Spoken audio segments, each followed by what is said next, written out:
El primer capítulo de esta historia argentina comienza con un pueblo que se une para luchar contra una invasión y termina con el inicio de una guerra civil.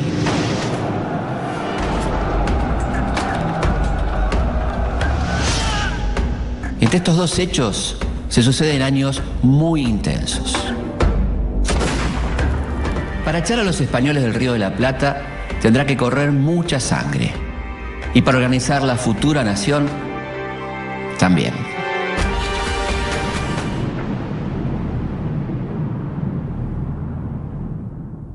Para 1806, la ciudad de Buenos Aires es una pequeña aldea de casas bajas y calles de tierra. Tiene apenas 45.000 habitantes y es la capital del Virreinato del Río de la Plata.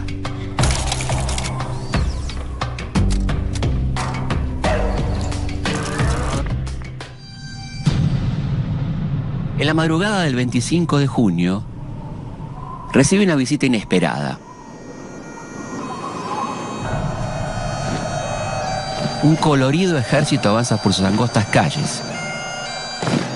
Son 1.600 soldados de una de las fuerzas militares más poderosas de la época.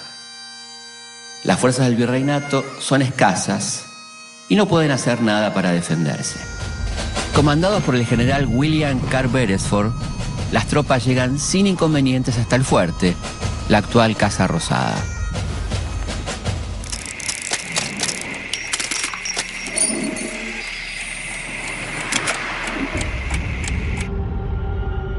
Los ingleses invaden Buenos Aires y tienen la ciudad a su disposición. Pero, ¿qué hacen acá?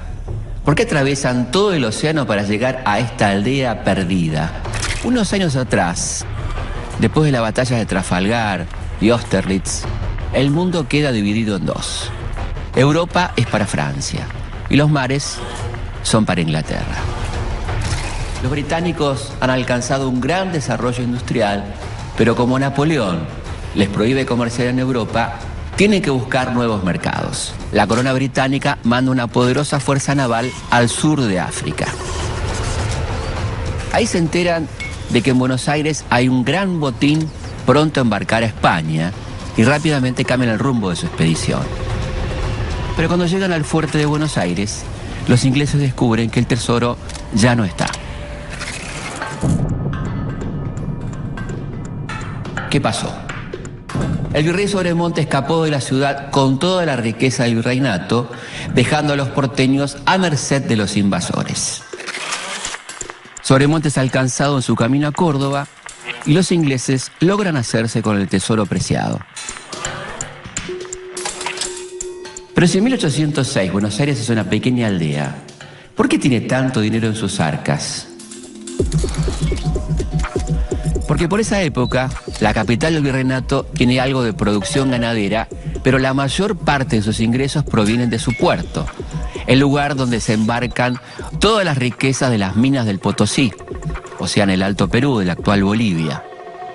Los ingleses toman el control del fuerte y el general Beresford se proclama encargado del gobierno.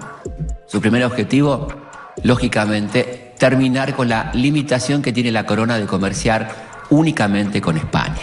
Las principales autoridades de la ciudad no dudan en jurarle fidelidad al representante del rey Jorge III, o sea, el rey inglés. Buenos Aires se convierte así en una colonia británica. Los ingleses son muy bien recibidos por la oligarquía porteña.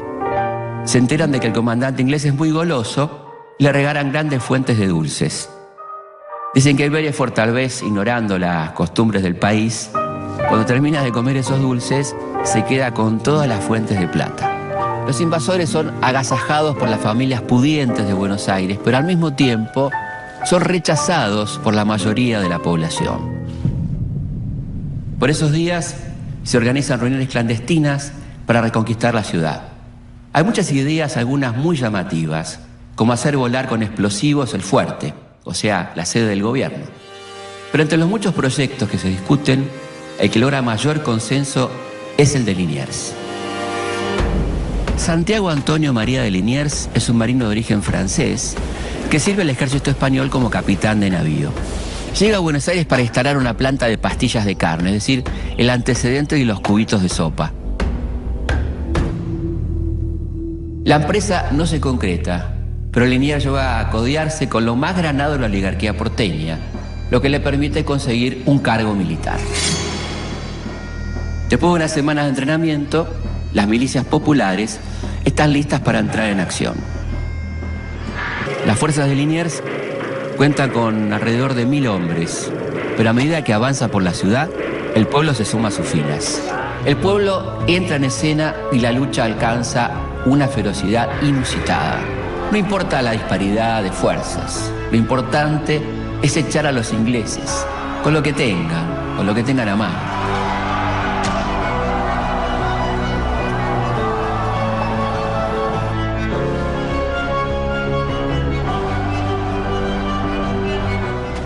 Encerrado en el fuerte, Beresford propone parlamentar. Pero los pobladores no quieren saber nada. Ocupan la plaza y recién se tranquilizan cuando los ingleses asumen su derrota.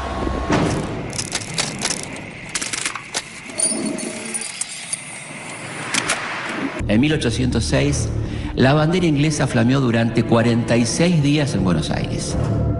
La reconquista fue planificada y liderada por Liniers, pero fueron los soldados humildes, los vecinos y hombres anónimos los que hicieron posible la derrota. Con la reconquista, Liniers gana una enorme popularidad y 2 días después de la victoria, el Cabildo lo designa virrey. Es la primera vez que Buenos Aires se atreve a tomar decisiones sin la autorización de la corona. Al mando del virreinato, Liniers organiza la formación de las milicias populares. Muchos artesanos, jornaleros o incluso esclavos se convierten en soldados y reciben un salario, lo que genera una redistribución económica y política hacia los sectores populares. Pocos meses después, la anunciada y temida segunda invasión inglesa se hace realidad.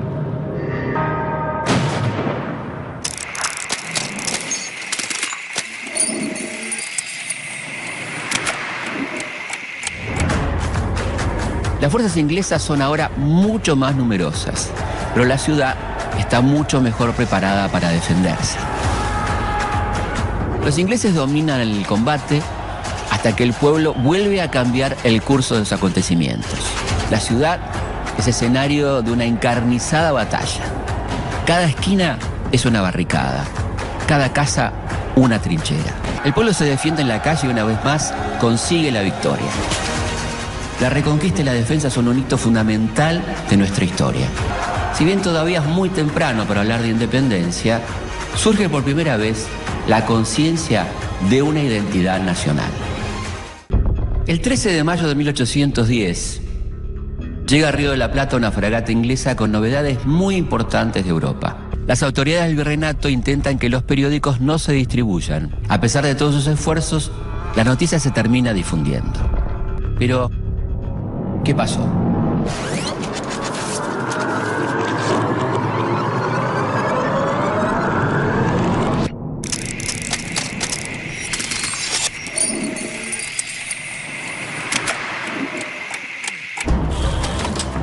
Durante 300 años, los europeos someten a los pueblos americanos.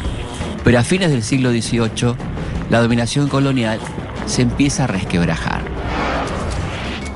En Estados Unidos, Haití y el Alto Perú, surgen focos revolucionarios que buscan terminar con el sistema colonial. Mientras tanto, en Europa, Napoleón invade España y depone al rey Fernando VII. Las ciudades españolas se rebelan y se agrupan en la Junta Central de Sevilla para resistir. Pero a pesar de sus esfuerzos, no pueden evitar que España quede bajo el total dominio de Napoleón.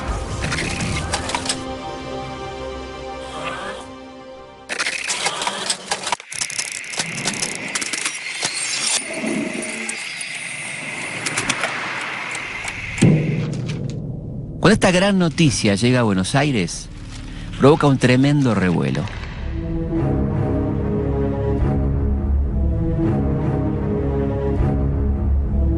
Uno de los primeros en enterarse es Manuel Belgrano.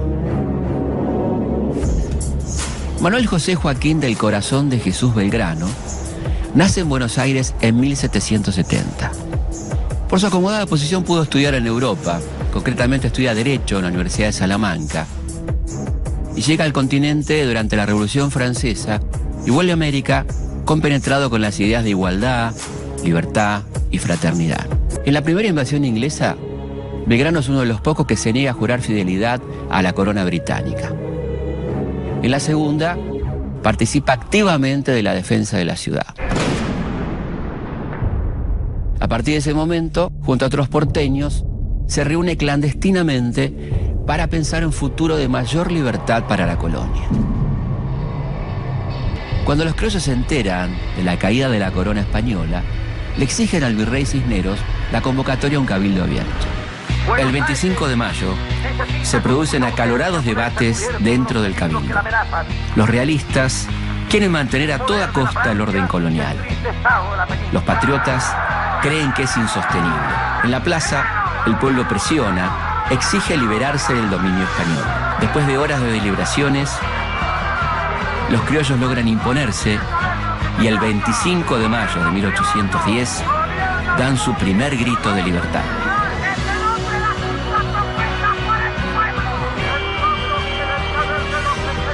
Habiendo salido al balcón de estas casas capitulares y oído que el pueblo ratificó por aclamación el contexto de dicho pedimento o representación, después de haberse leído por mí en altas e inteligibles voces, acordaron que debía mandar y mandaban se erigiese una nueva junta de gobierno.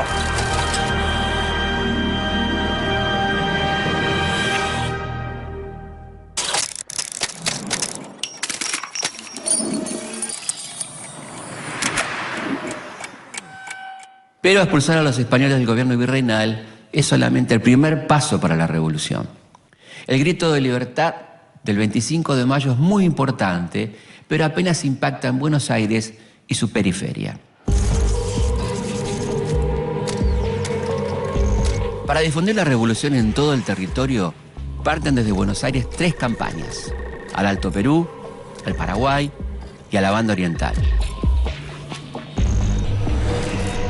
El futuro gobierno revolucionario y la unidad territorial dependen de la suerte de estas expediciones. Belgrano participa de la primera Junta de Mayo, pero pocos meses después renuncia a su cargo de vocal para dirigir la expedición al Paraguay. Es abogado y economista y ahora es un general en jefe. Deberá pelear por sus ideas de justicia e igualdad en el campo de batalla. Belgrano logra reafirmar el apoyo de las provincias del litoral, pero en el Paraguay sus fuerzas son duramente rechazadas. El otro foco de resistencia es la Banda Oriental. Allí se envía al capitán José Gervasio Artigas, que con un ejército popular logra sitiar Montevideo, que todavía está en manos realistas. La otra campaña, la del Alto Perú, hace su primera parada en la provincia de Córdoba. Ahí se enfrenta con uno de los principales focos de resistencia a la primera junta. La rebelión es rápidamente sofocada y sus cabecillas capturados. Su principal líder es un hombre bien conocido por los porteños, el héroe de la Reconquista y la defensa. Nada menos que Santiago de Liniers.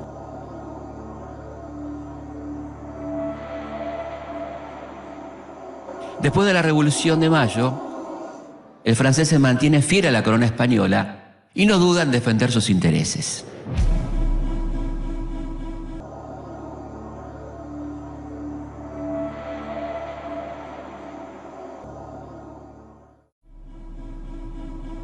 Dentro de la primera junta conviven 2 tendencias. Una es la liderada por Cornelio Saavedra, el presidente de la junta. Los saavedristas son conservadores y conciliadores con las autoridades coloniales. La otra corriente está conformada por Castelli y Belgrano. Su principal referente es el secretario de la Junta, Mariano Moreno. Moreno es un abogado y periodista nacido en Buenos Aires en 1778. Después de las invasiones inglesas, Moreno se suma a los grupos revolucionarios y el 25 de mayo de 1810 es uno de los miembros destacados del primer gobierno patrio. El sector de la Junta liderado por Moreno es más radical que el de Saavedra. Propone algo más que un cambio administrativo. buscan reformas económicas y sociales más profundas. Su objetivo final es la independencia absoluta. La disyuntiva sobre qué hacer con los sublevados enfrenta a ambos bandos de la Junta. Pero las palabras de Moreno son contundentes. Hay momentos en los que la moderación no es cordura.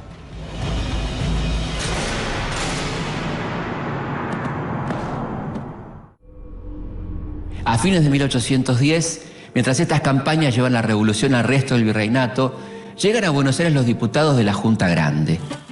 Esta junta busca incorporar a las provincias a las decisiones del nuevo gobierno, lo que recrudece el conflicto entre las distintas corrientes internas de la revolución. Moreno sabe que la mayoría de los diputados provinciales son partidarios de Saavedra y que su incorporación va a frenar sus planes de independencia. Derrotado, renuncia a su cargo y unos meses después, Saavedra le encomienda una misión diplomática a Londres. En alta mar, Moreno muere en circunstancias muy sospechosas. Con su muerte, la revolución pierde a uno de sus mejores hombres.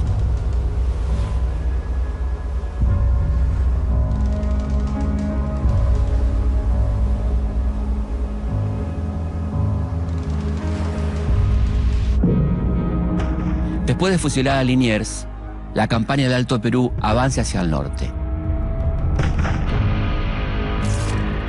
En Suipacha consiguen una gran victoria, pero al llegar a Huaki, la derrota es tan dura que pone en peligro la lucha contra los realistas. Con este fracaso, la Junta queda desprestigiada y es reemplazada por el primer triunvirato. Este nuevo gobierno concentra todo el poder en Buenos Aires. Una de sus primeras medidas es poner un nuevo jefe en el Ejército del Norte. El elegido es Manuel Belgrano.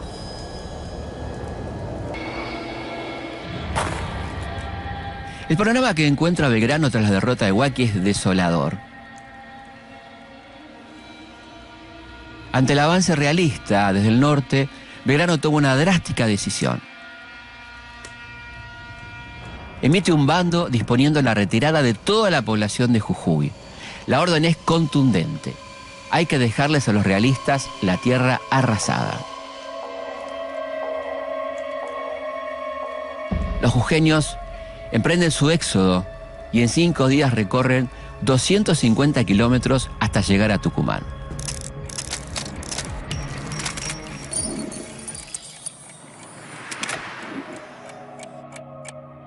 Las autoridades porteñas le exigen a Belgrano que se repliegue hacia Córdoba para defender a Buenos Aires del avance enemigo. Pero los tucumanos le piden que no los abandone. Temen la llegada de los realistas, que saqueen y destruyan todo lo que encuentran a su paso. Belgrano decide desobedecer a los porteños y esperar a los realistas en Tucumán. Después de 4 meses de entrenamiento, Belgrano convierte a sus tropas en una poderosa fuerza de choque. En una heroica batalla, los patriotas derrotan al ejército europeo y lo obligan a replegarse hasta Salta.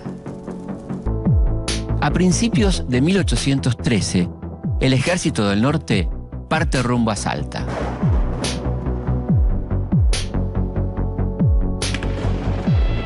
La estrategia del general es tomar por sorpresa a los realistas, que no esperan un ataque en época de lluvias.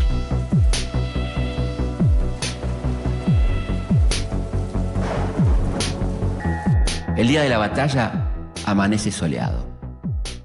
Para este combate, Belgrano toma una decisión que sabe que molestará mucho a las autoridades porteñas.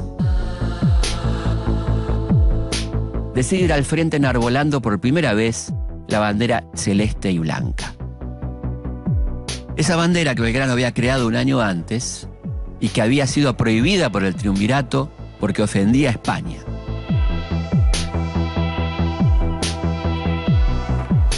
Pero él decide usarla igual, como insignia para unir a su tropa en la lucha por la independencia.